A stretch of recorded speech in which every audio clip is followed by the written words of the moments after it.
From 10th of November, representatives from over 100 countries, to be exact, almost 200 countries, have gathered in Belem, Brazil, as the Amazon city hosts the COP30 climate summit.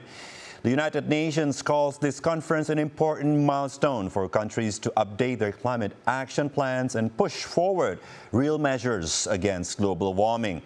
This year, efforts to protect the ocean from impacts of global warming have also become one of the key topics at COP30. And now joining us is Karenina Lasrindi, Program Manager for Ocean and Climate Change at the Indonesia Ocean Justice Initiative. And Karenina is in Sao Paulo as we speak.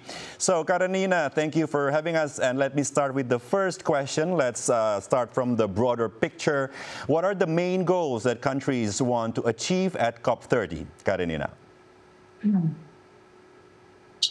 Thank you so much, Uli, for the kind introduction. So COP30 is a landmark event because it marks the 10th year since the Paris Agreement, which was adopted in 2015. And the Paris Agreement is basically the global goal, commitment of world countries to limit global temperature rising to 1.5 degrees Celsius above pre-industrial levels. So after a decade of negotiations, unfortunately, a lot of data and science says that we are actually off track to achieve that target.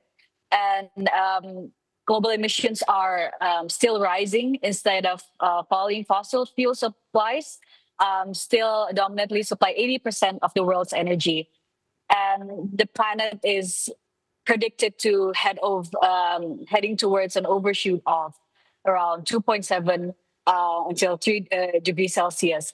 And this was actually recorded in the Global Stocktake, which is a document launched in COP28 in Dubai, which assessed nationally determined contributions as countries' commitment documents for mitigation and adaptation.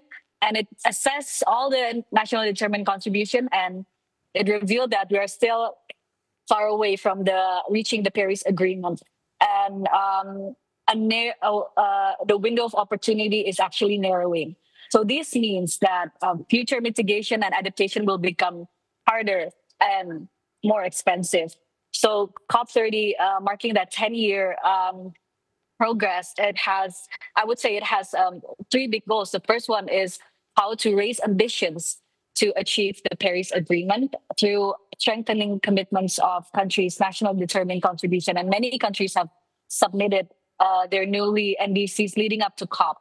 And then is the issue of how to operationalize those commitments stated in the NDC. And that would require a lot of partnerships in terms of climate finance, technology transfer, capacity building, and also the issue of not only mitigation, but adaptation, because this adaptation should go hand in hand with mitigation, because without adaptation, climate impacts is a poverty multiplier. So reaching decisions on how to move forward with adaptation is also on the agenda in COP30. Now, for reaching those goals, surely the geopolitics of the world is also a big issue. Now, with the U.S. pulling out and China being cautious, can COP30 still meet the Paris Agreement's targets and, as you mentioned earlier, and also the financial goals? Would that still be possible? Yes. So the withdrawal of the United States in the Paris Agreement is it signals a very big threat to the politics of climate diplomacy, because it creates both a financial gap and a political gap, because the world, as we speak, is already facing a shortfall in climate finance gap even before the U.S. has exited the Paris Agreement. And this move actually risks undermining collective ambitions and may influence other countries' positions. But the vacuum that the U.S. has created a lot of IR experts has observed a new dynamic, which is very, very interesting. So a lot of the countries, mostly from developing countries and the global south, is actually filling that vacuum, advocating for more fulfillment of legal obligations under the Paris Agreement, such as cutting emissions faster, providing financial support, and that comes from global south countries such as um, Bolivia, Venezuela, and also China, which is a very interesting dynamic because they are also actually raising some implementation pathways, even though it's still the largest consumer, coal consumer in the world. It has actually made rapid progress in renewable energy and even emissions trading. And it has expanded also decarbonization in several of their sectors. So I think COP30 can still deliver progress despite US exit, but it requires a lot of stronger leadership from the emerging countries. So it's time for the global south to step up and actually redefine the architecture of the climate diplomacy.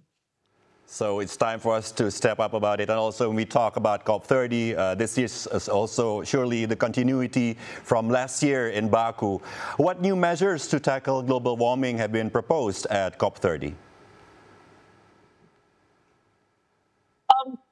So from Baku to Belem, the goal remains, I would say, unchanged because it's still we're still focusing on how to limit the rising temperature below 1.5 degrees.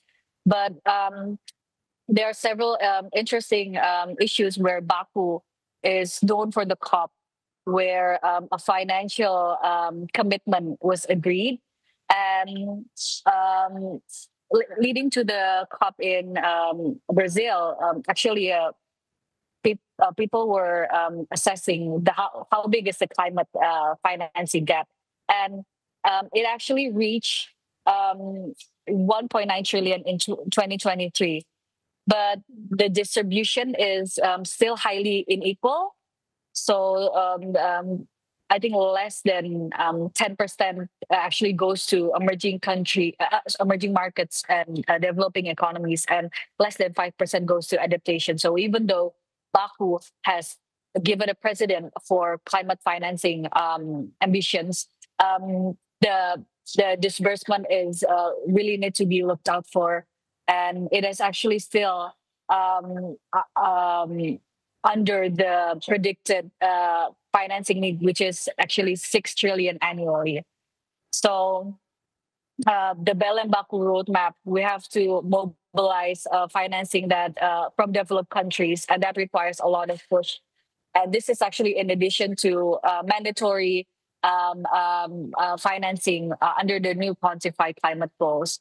But what is interesting in the COP30 in terms of financing is that there are also other financing platforms that are being innovated, which is, I think it was mentioned in the introduction on the Tropical Forest Forever facility. And this is one of the financing that is focused for reducing deforestation and for restoration. And even Indonesia pledged, committed. So President Prabowo also announced that Indonesia is prepared to invest, I think, 1 billion for this financing facility for forest protection. So it's an interesting ambition that Indonesia has showcased in the COP30. On the topic of Indonesia, as we understand, Indonesia launched its blue carbon roadmap at COP30 now. Why is this roadmap important and how can it help address marine issues? So Indonesia is actually a very prominent blue carbon country. We have the largest extent of mangrove. It's about 3.4. It's the highest in all of the world, all in G20. And mangroves as blue carbon ecosystems, they are. It was revealed that the ecosystem was able to absorb and store carbon higher than terrestrial forests, up to 10 times. So if we talk about investments in blue carbon protection, it would expect to yield really good impacts and even returns. So the Blue Carbon Action Guide that was launched in COP by the Ministry of Environment and the Ministry of Forestry and Ministry of Marine Affairs and Fisheries and DVGI is that how then the protection of blue carbon ecosystem, mangrove and seagrass, can be incentivized, can be put under mechanisms of carbon pricing. So that means we are actually able to trade carbon credits from the protection and restoration of these mangrove and seagrass ecosystem. And that is in line with the new prudential regulation on carbon pricing. And this is a very potential avenue for Indonesia to tap into that financing for blue carbon protection. Now, speaking about carbon credits, Indonesia also highlighted the green economy through carbon trading. Now, please elaborate a little bit. Has this proposal to expand carbon trade received positive feedback? Definitely. Indonesia is, I think, set forth to be a major supplier for carbon credits. And I would say with a lot of discussion on carbon credits, where many risks have been shown in the past decade with the voluntary carbon market, showing that carbon credits is has risks to its integrity, to its claim over climate benefits and benefits to local communities. It has possessed their risks for decades, and it's because of the methodologies that are being developed, the market mechanisms that are being developed. But I think it's inevitable because we have to reach the nationally determined contribution targets, which can be contributed with carbon trading, and sectors. A lot of sectors that are hard to abate requires carbon trading. But then the true question is, how do we then ensure integrity in the carbon trading or carbon market that actually reduces emissions and give benefits to communities who protect the ecosystem? And then the second one is, and this has been brought up by mostly civil societies, is that it cannot, the climate mitigation roadmap cannot only solely rely on carbon trading, because carbon trading can become an avenue for land grabbing when, for example, consultations with communities are not being done.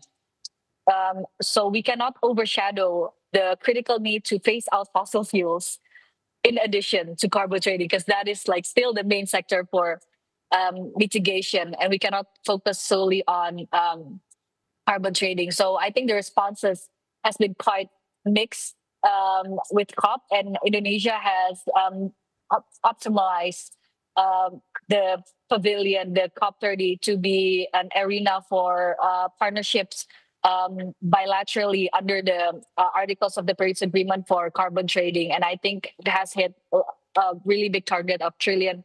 But at the same time, I think from my organization's perspective, Indonesia Ocean Justice Initiative, is that carbon trading, it has to be accompanied by safeguards for social safeguards, environmental safeguards, and legal safeguards to ensure that they deliver real climate impact and they do not overclaim. They actually give benefits to communities. Thank you, Karenina, for sharing your knowledge and insights. And there's clearly still a lot the world needs to do and to do together. Karenina Lasrindi, Program Manager for Ocean and Climate Change at the Indonesia Ocean Justice Initiative. Stay with us for more updates only on CVRI World. We'll be back after these messages.